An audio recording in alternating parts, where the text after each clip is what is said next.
Okay.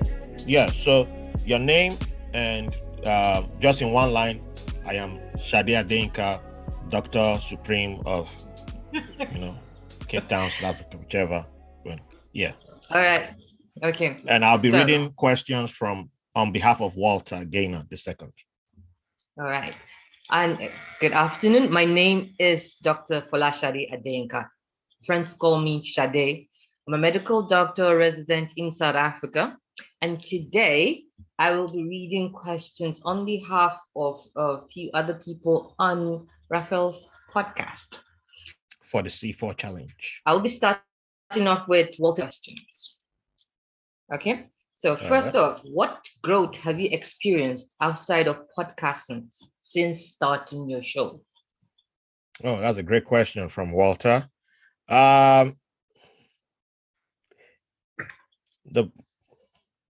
The biggest growth I would say is in recognizing that not everybody will like me and not everybody needs to like me, and it's fine. So I can do what I need to do and enjoy doing what I'm doing. Good. All right, that's good. So what is something you would like to try doing or talk about on someone else's podcast that doesn't fit into your own show? What would you like to speak about, but it doesn't fit in your show, but you'd love to do it on another person's podcast where it would be better suited? African football, especially. Yeah, because not many people talk about that without jumping into EPL, English Premier League, colonizers. Yeah. So, yeah, like I like to say. But like totally just talk about African football. I might start a podcast on that too. We're still working on something, talking to some creators on the continent. So we're cooking. That would be brilliant. Yeah. Okay, so now next question. Who are your top 3 favorite podcasters that aren't celebrity podcasts? I don't really have celebrity podcasters that are my favorite, so that's easy. Number one podcaster in the world is, podcasters in the world, because it's a husband and wife team. The Black Guy Who Tips. Number one podcast, the best. And every change that a majority of the changes in my life have come from listening to that podcast.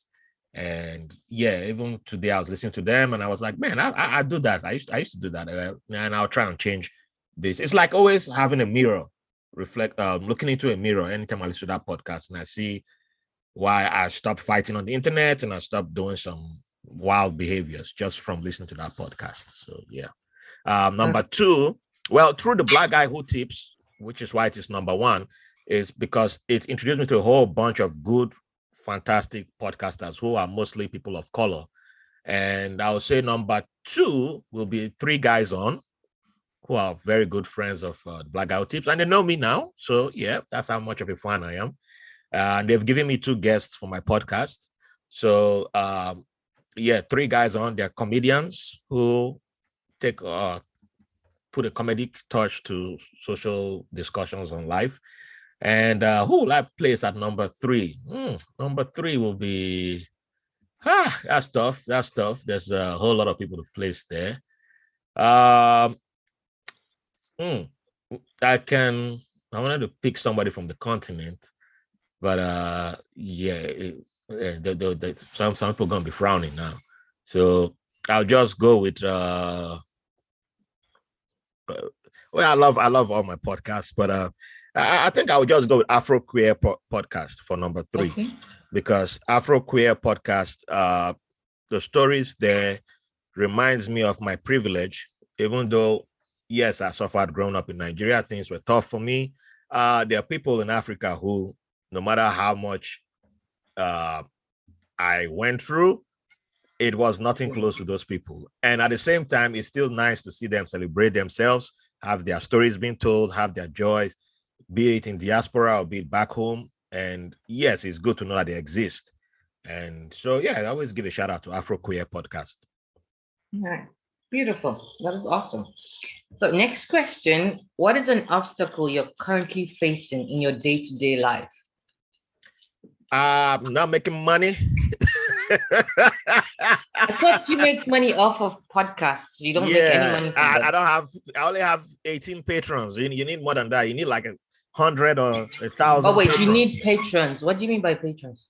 People donating who support your work, give you money. Oh, I don't have. okay. I thought maybe you guys had like ads, sponsored ads, and No, all I don't that. have. This is. I'm part of a challenge. There's a company sponsoring this challenge. That's the only. Okay. Yeah, but I don't have the patrons that people say I like your work. I'm willing to give you money for your work, and Oh, yeah. So yeah, you know that's why I have the coffee. You can buy me a cup of coffee. It's tough for people to do that, especially when you come from a Nigerian community, the immigrant community. That people like, man, I like what you're doing. But what? Buy a t-shirt? No, man, no. I'll go buy this white guy's t-shirt. You know, I'll go buy this other person. They'll support somebody else, and I'm like, how do you think the creative is going to survive? I don't have a radio station that picks up my show and that kind of thing. So yeah, money because it's expensive. People like the audio quality. I'm recording from home today, but normally I record in the studio. If I record in the studio, you can tell the difference. It's expensive. So yeah, money is the I have to say money. You know, and I like good stuff too. I deserve good stuff. Ain't we all? All right. So next question. This is the final question from Walter Gaynor II. All right. Tell us a story about the time you were like where you hit rock bottom, and it wasn't until years later that you realized it was a blessing in disguise. You know, like a really terrible moment that made you wish. I have something for that. I think that I'll go something podcast related. When this White Label American wasn't the first podcast that I was supposed to start. Okay. I started a podcast with most people know this story. I started a podcast with someone who I was mentoring. Nigerians, for the Nigerians, he was an Igbo boy who I had I gotten close to him. He was like family to me. And then, I didn't realize he was just using me for his gain. And coming to the realization that, this is somebody who helped him join the military. I was his referral for secret clearance. And even the place where he lives now, he did not even tell me. He put my name down as a referral. And one day I just got a call from a landlord, like a landlady saying, this guy, I'm not going to throw my guy under the bus, right?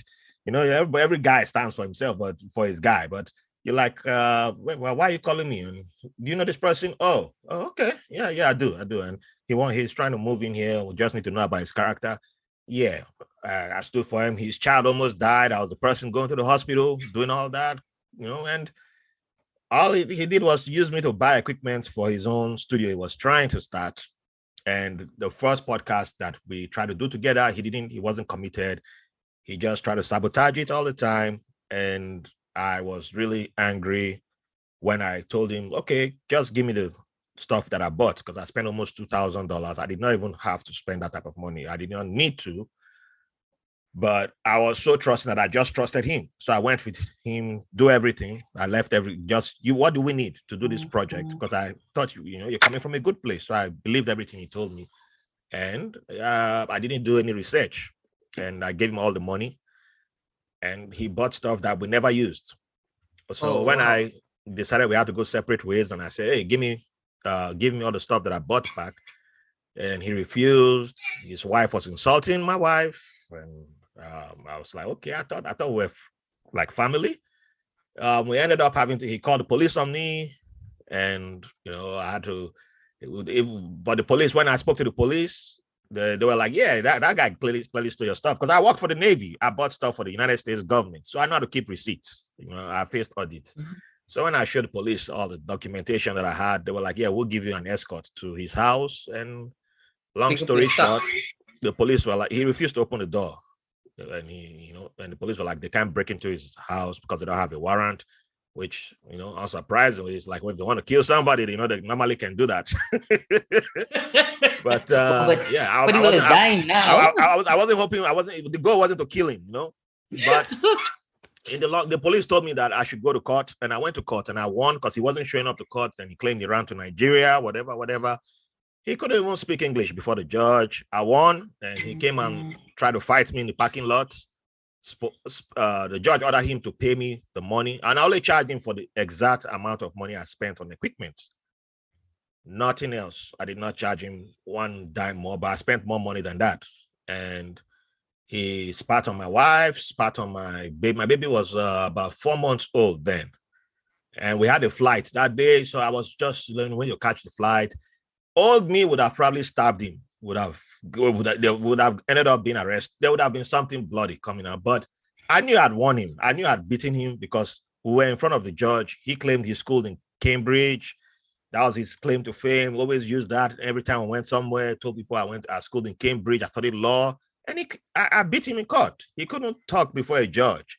So, even though I was so disappointed at the betrayal, I was really angry at that period in time. Just seeing how much of a mess he was when he tried to drag me to push me into fighting him, and I refused, and I was just laughing. I haven't lost part of the video that I took that day. He still hasn't paid me to this day, but after that, I just said I'm not doing podcasting anymore. I'm done. I don't like this podcasting idea. But a few people who listened to the podcast that we did together said he sounded stupid, and I was the only person that made sense, and I shouldn't give up. I should do something. There was something there for me to, do. Like there was a talent. So, and it wasn't that guy. And just because 2-3 people talked to me, it made me not give up and made me come back. And that's how you have White Label American today. Perfect. Yeah. That is awesome. Awesome. Okay, all so right. we're going. So before we jump into the next one, I will read this. The guy who's doing the editing will take care of all this. All right. So I am Raphael Harry, and I am a content creator of color. And I am taking part in the C4 challenge throughout the month of February. I'll be creating content for each day. So don't forget to check out whitelabelamerican.com, www.whitelabelamerican.com. You can leave feedback, subscribe, donate. We need donations. You can join our Patreon. Yeah, give us support. And you can also leave feedback in audio or written form there. Thank you for the privilege of your company. All right, let's do the next one. All right, so we're moving on to Cesar Benoit. Hey, Cesar Benoit Jr. You got to add. Okay, yes. Oh, it's Cesar Benoit Jr. Yes, good. So he goes just a little ways back. First impressions of the USA when you moved there. Oh, well, as a typical young adult who thought he knew it all, when my mom told me to grab a winter jacket, I don't know why she would tell me to get a winter jacket from Lagos when I was flying from Lagos. I left Lagos October 31st, 2007.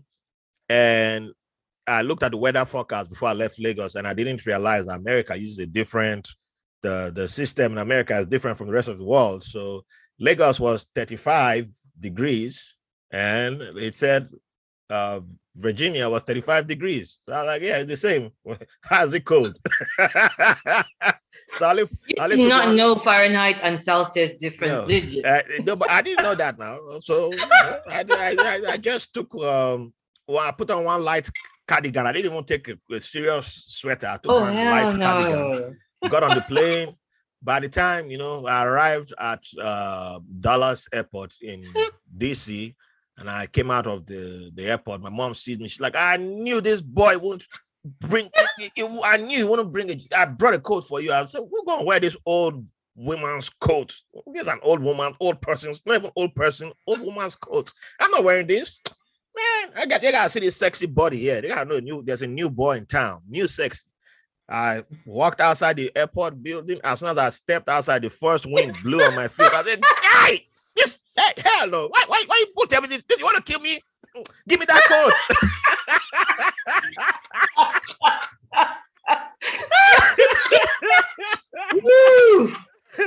Want to kill somebody.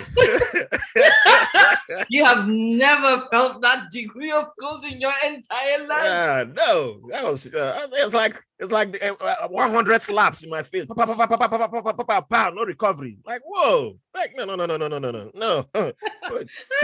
Put me on the next plane back to Lagos quickly. I'll come back in summer. I'll come back later.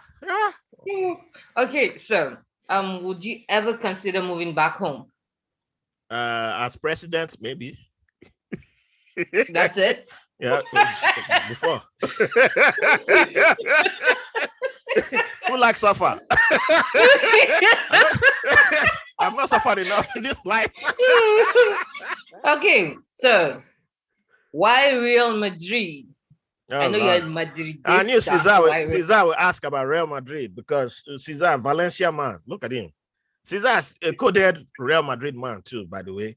Well, Real Madrid, it was, I never liked Barcelona. I saw Barcelona like 4 years before I even knew that a club like Real Madrid existed, because back then in Benin, they used to just show highlights. And for some reason, Barcelona was dominating then, and they would just be showing only Barcelona beating somebody, Barcelona beating this. I didn't like, I hated their uniform. So I just didn't like them. And then 94, but they didn't show the table. They didn't give full, there was no breakdown. So I didn't even know if Real Madrid was doing well or not. I didn't know who was doing well. I just know that this club, Barcelona, I did not like them. They liked showing the 1992 Champions League final, the first time Barcelona won the Champions League. And I hated that final because I was supporting Italian teams, and Sampdoria lost that final to Barcelona. And then 1994-95 season, there was a highlights that was shown of Real Madrid beating what's it called? Barcelona 5-0. And all I was like, who's this team wearing white? How did they score 5 against Barcelona? What? This can happen in football? I need to know this team that were white.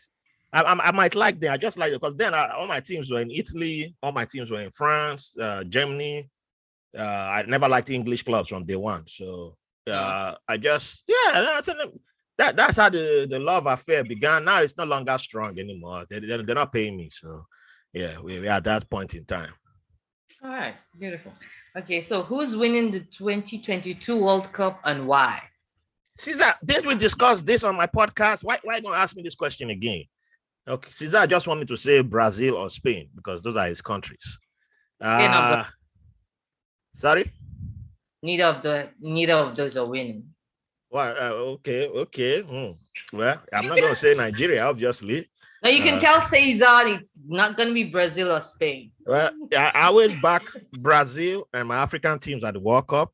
So I'm going to support all 5 African teams, whoever they are. We don't know yet. But I'm just going to, I would say Brazil. I know that it's probably a European country, but no support for Europe this time. Don't tell my wife, though. My wife. She's German. All right, so your favorite superhero movie. It doesn't have to be DC or Marvel. What kind of questions this man asking? Okay. If it's not a Marvel movie, then I'll go with the Old Guard. Okay. Yeah, the Old Guard. That movie, Charlize Theron and myself, we got something going on. She just don't know about it, and all right. Yeah. She just don't know. I'm the guy that she's been missing in her life. Don't tell my wife also too, but I'm the guy she's been missing in her life all this time. She just need me, and she gonna know. She won't be looking for love anymore. It's all over. All right. Okay. So, and we're done with Cesar Benoit Jr.'s questions, and now on to Evenah of MeMyddleton Show. MeMyddleton Show. Yeah. Okay. And Evenah goes, if you have a 2-hour conversation, if you can have a 2-hour conversation with 3 people in the world, past or present, who would they be? Past or present? Past, I will say my grandfather. I never met him. He was, it's claimed that he was the tallest man in my region, in our region of Bayelsa, Southern Niger. I don't know if it's the whole of Bayelsa, but Southern Niger, but he died in Ghana. And I would just like to ask him, why you got 10 wives when you die? Didn't you know you're going to die? What the hell wrong with you? Getting one. Why you just tossing the coin, go on Nigerian, Ghanaian. And then why do you tell your firstborn not to marry Ghanaians? You knucklehead. I mean, I ain't gonna, it was a policeman, so he'll probably beat me up too. So there's that. All right. So and second number person. 2 will be, my G, Barack Obama. Barack Hussein Obama. That's my homie. In fact, him and his wife, because I love Michelle Obama too. So there's some knowledge I gotta get in there. I gotta tap some knowledge from there. Then number 3 will be number 3 has to be Madiba, man. Got to be Madiba because that guy went to prison, and I was so ignorant in my younger days. But the guy came out, and Madiba had the opportunity to go brutal, like a whole lot of people who've ruled African nations, and he didn't. And he knew that he couldn't fix everything, and he wasn't supposed to fix everything. Being a leader doesn't mean he can solve all the problems. And he knew when to walk away. His job was to lay the foundation and then allow someone else take over. And that was the most beautiful thing about him. Yeah. So that is something that I don't hear people talking about when we talk about leadership. We just talk like everybody's supposed to come fix it. Whoever, if you don't fix it right now, you're bad. Like, no, you're supposed to lay the next foundation for the foundation for the next person. And I would just love to sit down with him and just, tap that. He's the grandfather that I really wanted, or the father I wanted in my life. So yeah, that's the guy I need to sit down. All right. So next question. If you were going to write a novel under a pen name, what would you choose as your pseudonym?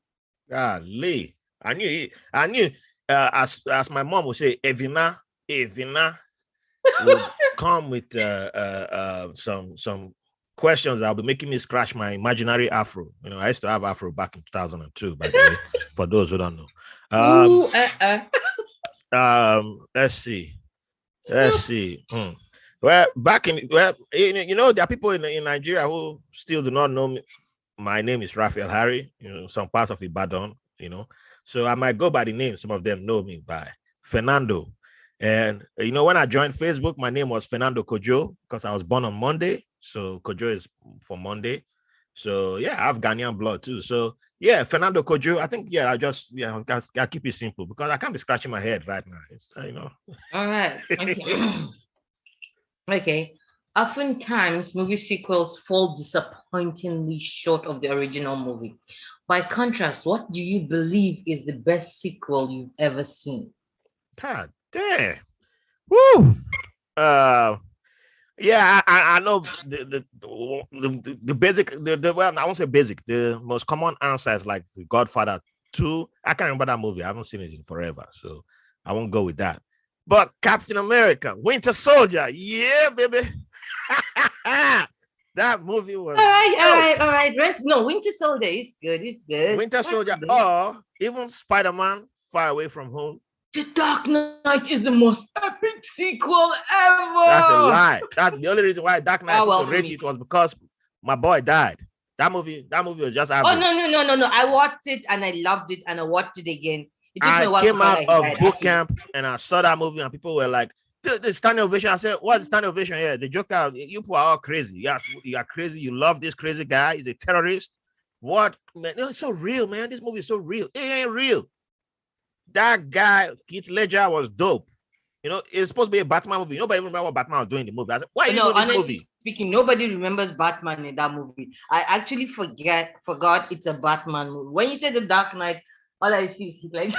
Just see the Joker. And if Heath Ledger didn't pass away, people wouldn't even be rating that movie as legendary as it got. So no, but that's it. But that's the beauty of it.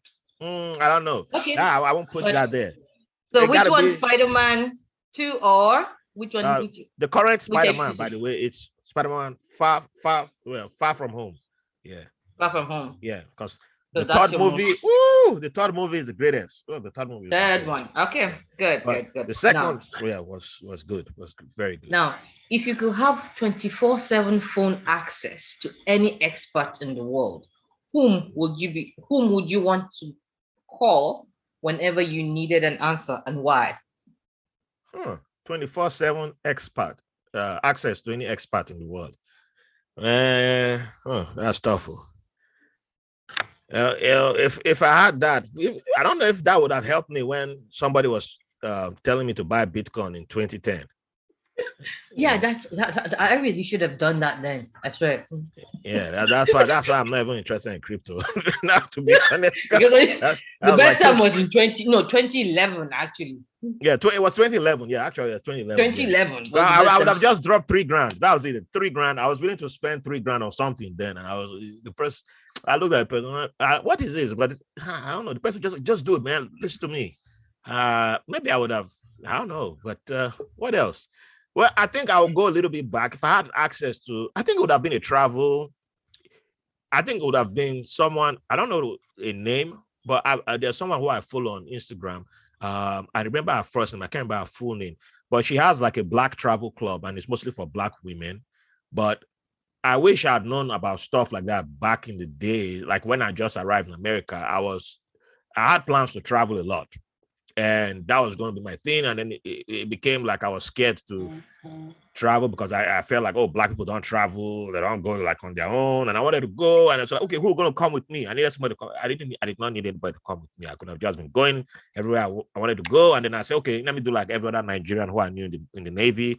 You go back to Nigeria and go find a wife and then come. And then that's how I never traveled because I went and blew money I wasn't supposed to blow. And then I had to recover the money and all that. So probably would have been someone who was into you traveling. went back home to look for a wife. Oh my God. Thank God I did not know that. I would have stopped talking to you ages ago for doing that. Well, there's many things you put on know about me. That's why you need to buy my book when eventually it comes out. Stop pre-ordering. Pre-order the book, $500. Under the pseudonym Fernando Kojo, right? Fernando Kojo. Yeah. Yeah, we'll look out for it. He will have an afro too, with the Three Musketeers mustache. Okay, so what is the most memorable TV advert you've ever seen? God damn, I don't know. Southside. I honestly don't watch. I'm a cable coder, so Netflix, Disney Plus. No, you've ever seen. I mean, you were a child. You grew up in Nigeria. You must have seen adverts as a kid. Okay, yeah. Okay, that's true. That's true. Papilo, one day you will make us proud. Pick me up. Thank you. Yeah, that was a stupid commercial, man. Get out of here. I don't like that commercial. Fluoride, where the guy, was it the guy that was stuck on the island?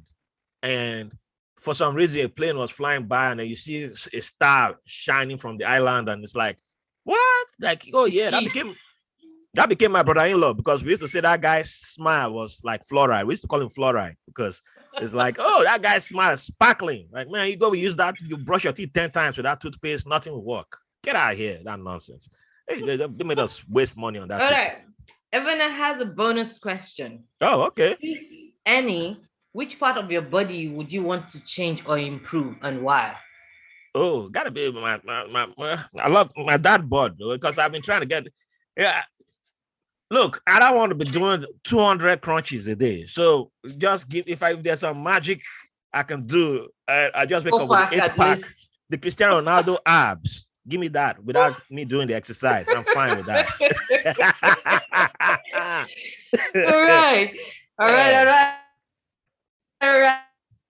All right, good. On to questions from Kari Queen. Oh, sorry, Kari Cheers. My bad. From Kari. And Kari says, what is the best advice anyone has ever given you? I think, you know, tell your own story. Do not make a story for everybody. Make a story for yourself and go with it, because no matter what, people gonna like you whether or not people gonna like you, or people who like you will like you. People who don't like you will not like you. You can't control that. So do what you want to do and go with it and stick to it. Yeah. All right. What was the biggest challenge you've ever faced in life, and what did you learn from it? God damn, Kari. Yeah, I thought we were BFFs. You're supposed to be asking me easy questions. Biggest challenge. I don't know. There have been a bunch of biggest challenges, but let me see. At one point in time, when I was in boot camp, I said, that day they said everybody who cannot swim. I was about to say you had to swim. I still remember everybody who cannot swim go to the right, and you're like, man, I don't know what kind of swimming. You just go to the right, and then you saw the Olympic size swimming pool. Like you had to go jump from the highest point and swim halfway around, and it was to simulate you jumping off a ship. And but Ralph, how can you be an Ijaman who cannot swim? Well, I did not grow up in the village. That's my people's fault. keeping me in the city all the time, and by the time I became an adult, I wanted to stay in the city. I mean, Ijaw people are naturally water people. So if I had gone to the village as a child, they don't even teach you how to swim. They just throw you in the water as a baby. I know. They just throw you in the water, and then you figure you come out by yourself. You don't drown. You can't drown. If you drown, maybe the gods wanted you. So I never got that treatment as a kid, and so I honestly I could do the swimming, but it was just that fear. And when I saw a white boy get up there and pass out from when it was time to jump, I think that gave me more confidence. Like, what? I thought all white people can swim. Well, look at white boy. Yeah. So I think it was overcoming the swimming and then overcoming what we call the dead man float. Yeah. Okay. Good. Okay, so what is your biggest accomplishment?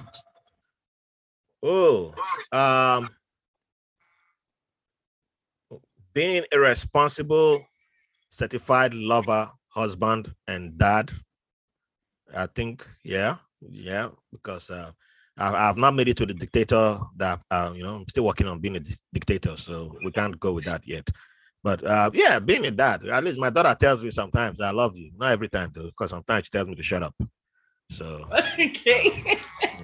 All right, cool. Yeah, make too much noise. What do you look forward to in the future?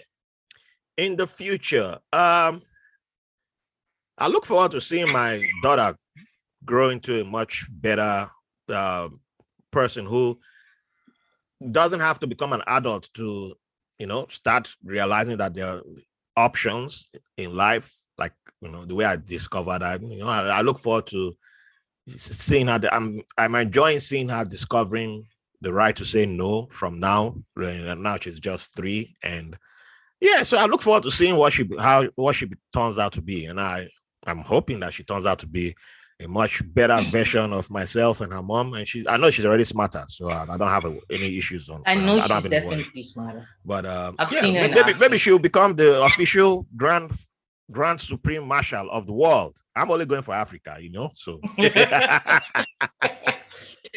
That is girl. All right. Okay. So, what shows are you currently watching? Southside. Oh Lord! If you haven't watched that show, if you are allergic to laughter, don't watch it, because that is my laughter medicine. I just watched. Oh Lord! Oh my God! I can't. Is that too good. Prime? Is that on Prime or Netflix? It's on HBO. HBO. Okay. That's on HBO. On Netflix, I haven't done Netflix for a minute. I was watching what's it called? Dota's Dragon. That's an anime. Yes. Yeah. I just my nieces who are all in university are crazy about it. I've still not gotten around to watching it. Yeah, but they said it's awesome. I haven't gotten around. There's something I'm supposed to watch on Netflix, but I haven't. But on Prime, there's a new. I finished Wheel of Time, and I'm seeing there's some The Legend of Vox Machina. That's also an anime on Prime. So that's the one I'm watching on Prime. But HBO Max, I have Southside, Curb Your Enthusiasm. Yeah, I'm watching those. Yeah, HBO Max is just for me to laugh right now. So those two are just killing me with laughter. Yeah. All right. So, and that is that for Kari's questions. Now back to me. Okay. Do we have enough time? I hope this won't cut us. No. I'm keeping mine very short. I have just one major thing to ask. That is it. Oh, no. It got to be 5. Got to be 5. So okay. Got to be 5. Okay. So here goes. So if you had the chance to go back in time, what would you change? Or would you change anything at all? For my life or for like world history? Your life. Your life. In my life? Oh, most definitely. I will confidence the self that I remove that lack of belief in myself. I'll just go tell myself, like, dude, you were always leading people in Nigeria. People were always looking up to you. You had value. It wasn't until you joined the Navy that you found value, or you began to find value, or even when the Navy, within 4 months of the Navy, I became supervisor of my shop. I was still hiding it. I did not officially claim it, or I didn't put it up front because that's how I didn't value myself. So when you've grown up your whole life and nobody shows you appreciation, people exploit you all the time, you can talk trash as much as you want on social media, but deep inside, I was somebody who lacked the self-confidence. So when people were always applauding me, and like even when like a bunch of people boycotted an award ceremony at my first command because they were angry that I did not receive the award, I didn't even understand what that meant. It didn't mean anything to me that people were boycotting an award ceremony in the military because I did not get the award. And to me, I was like, oh yeah, but I'm working hard. You know, you see me work hard. You know, I'm good. You know, I'll go tell myself that, dude, it's not about working hard. It's about working smart, and you have value. People see that value. You see your value too. Yeah. All right. Okay. Awesome. So now, next question. $10 million, or you go back to the age of 15 years old with all the knowledge you have now. $10 million. Is it before cash, tax or after tax? After tax. Oh man, I'll take the $10 million now. I'm like, 15 years old, I was in Ibadan. No. Let me remind you, you remember we mentioned something about crypto. If you go back to the age of 15 with all the knowledge you have now, you would have invested in 3,000. Yeah, but and you would have way more than 10 million now. I mean, it's still tempting, yes, but I'm okay. I'm okay. All right, okay. All right, good. There are some people I don't want to deal with them again. All right. So, apart from the USA, which other countries have you traveled to? Not enough, obviously. Bahrain. I've touched Portugal. I've touched Italy. I've touched Greece for a couple of hours. I spent a couple of hours there, and Finland.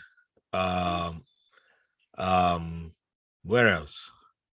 The UK, obviously, Germany, Netherlands.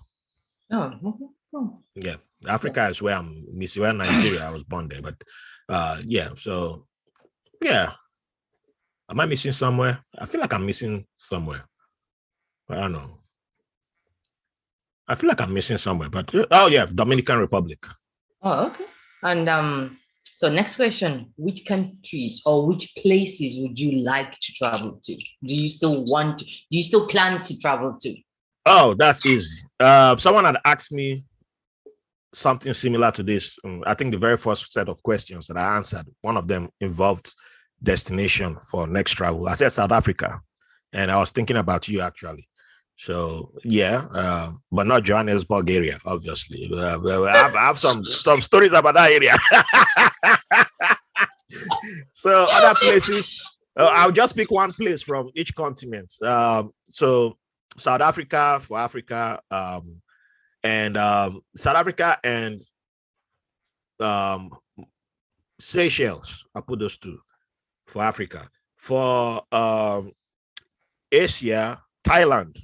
I should have gone to Thailand when I was in Bahrain. It was that thing of not wanting to travel by myself, maybe miss out on a great deal. So Thailand, I'm overdue for a visit there. Japan, yes, I want to go there. You know, you can't be watching anime and not want to go to Japan. Australia, New Zealand for Oceania, Europe. You know, people find it strange that Real Madrid fan, I've never gone to Spain. I'm like, yeah, I don't know. There's so many places. I'm not that hardcore. So, but I still want to go to Spain because I know a lot about Spain too. Spain,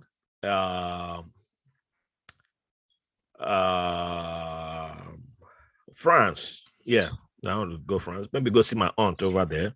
But she might try and make me buy too much of the stuff she makes. She already cheated me once, $600 for outfit that I couldn't even fit into.